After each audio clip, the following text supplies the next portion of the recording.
Alright, what's going on everyone? Welcome back to my channel. So today we're going to talk about the brand new Spalding Transcend. The latest basketball that just released in the last couple of weeks or maybe a month. So Spalding revealed this ball during the slam competition. So I've been testing this out for the past 2 weeks now. I'm going to tell you guys about the good and the bad, what I found about this ball, what I like about this ball, what I don't like about this ball. So let's start off with the quick unboxing that I pre-recorded 2 weeks ago. So let's go. Alright, let's do some unboxing. I just got this today through the mail. It just arrived today. It's Monday, August the 25th.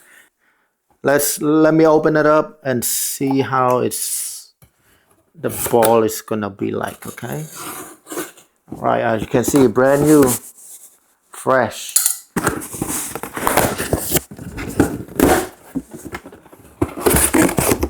Ooh, all right. So right away, the color, my goodness, bro, this thing is orange.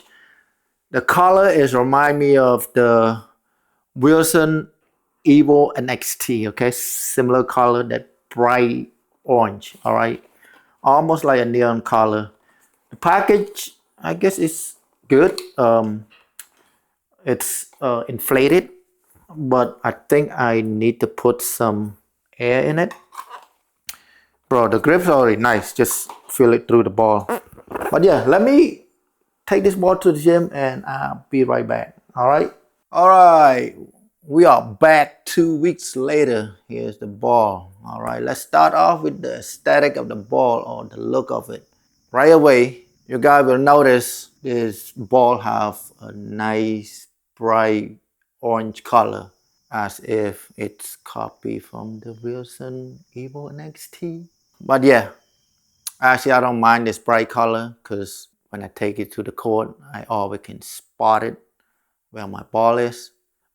This ball made in Vietnam, so they shift a lot of basketball company now is shifting from China to other country like Vietnam, just to avoid supply chain issue, tariff, all that good stuff. Over here it have that nice border, golden border, pretty neat looking. This ball is only for indoor use only. All right, do not attempt to use it outside. I will tell you guys later in the video why you should not use it outdoor. Next up, let's talk about the grip. The grip on this ball is insanely grippy, right? The first thing you will notice when you put your hand on it, how grippy this ball feels. It also reminds me of the Adidas Pro 3.0. If you own the Adidas 3.0, you know exactly how this ball will feel like, okay? Very grippy. Whatever the chemical, whatever the coating they put on this ball is very sticky and grippy. But that coating will only gonna last you about 2 days. And 2 days later, that coating can be gone, but then the ball will still grippy. All right, don't get me wrong. It's just less grippier than before, but it's still grippy. It is soft to touch, right? They have this pebble design pattern. It also not as soft as like the the Wilson Evolution, because Spalding usually have this thick pad underneath this composite leather. Even the TF1000 Legacy have that pad, like that thickness pad underneath it. So most of the model for Spalding basketball have that pattern, that design, that thickness of the pad underneath the ball. This ball is pretty grippy, so it's easy for me to like easily find a groove. I don't have to try to guess or try to spin the ball to find the groove, because this ball have a lot of grip. I feel like when I release the ball would spin a little too much, I would say. But yeah, that's just my take. I feel like the ball have a lot of spin after it left my hand. All right, let's move on to the weight and the feel on this ball. All right, first thing you will notice right away, This ball is very light. All right, it's have the lightweight, one of the lightest basketball out there. Matter of fact, it is the second lightest basketball I have. Most of you that follow my channel know that I have a lot of basketball.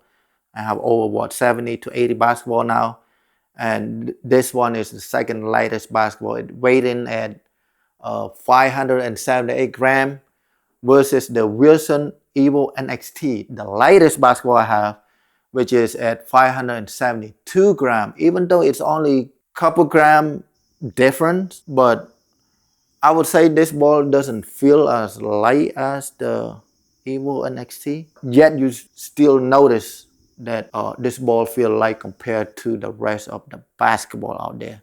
Not just me, right? Even all the people, all the players, they say the same thing. They even give it a nickname to this basketball, feather ball. All right, so because it feels so light.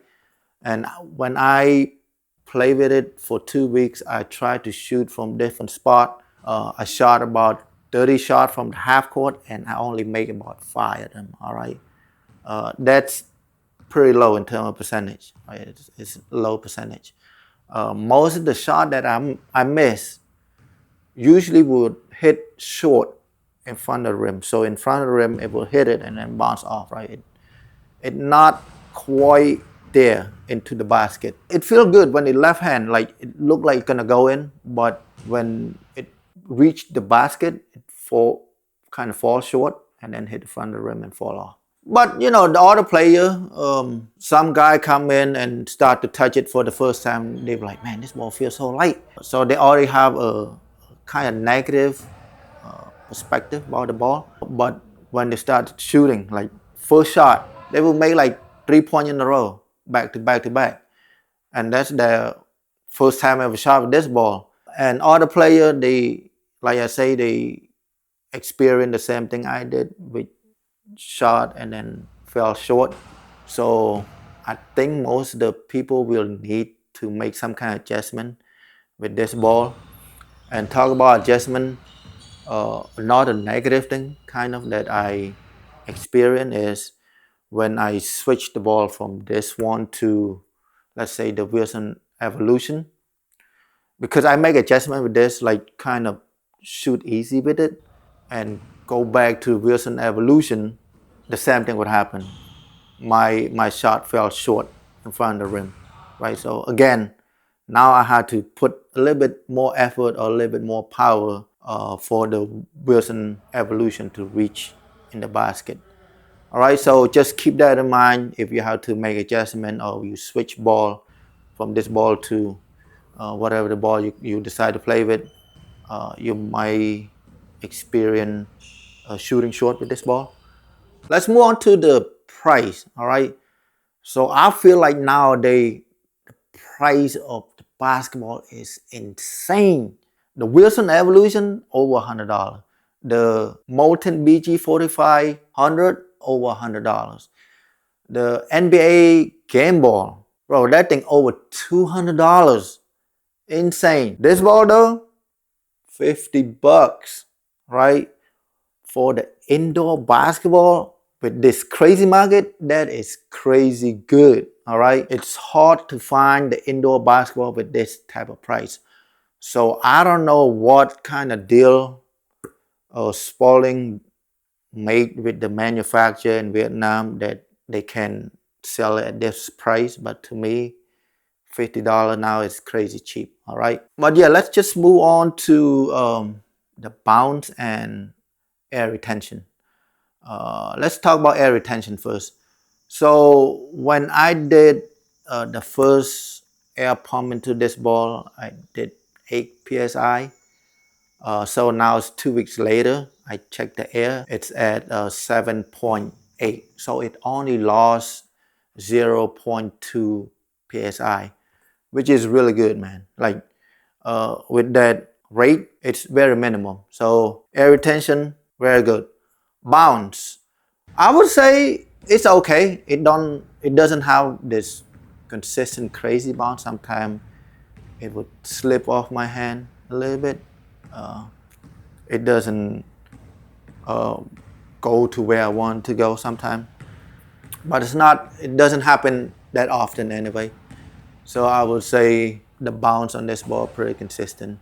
Oh, talk about the bounce at beginning. This ball feel like a wet basketball bouncing on the hardwood floor. All right, if you dunk the ball into the water and then dribble it on the hardwood floor, that sound like a wet basketball. But that's because whatever the coating they use again, it's make it sound creepy. It's like that coating just stick to the basketball and just like that. All right.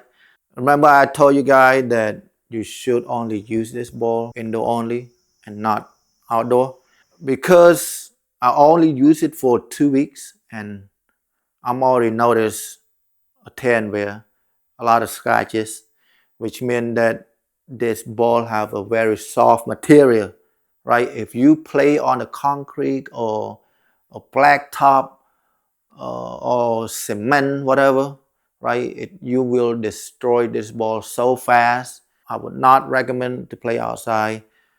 And I only use this ball indoor, and it's only been 2 weeks. It's already show a kind of bad wear and tear already. So I can imagine a year or two from now, how bad would it get? Okay, but we'll see. Time will tell. But yeah, overall, I would recommend buy.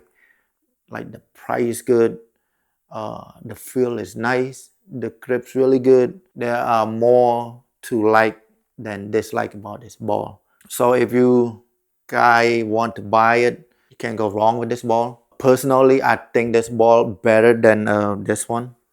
Let me show you. Right, this is the TF1000 Legacy. It's the flagship basketball, and I feel like this ball feel nicer.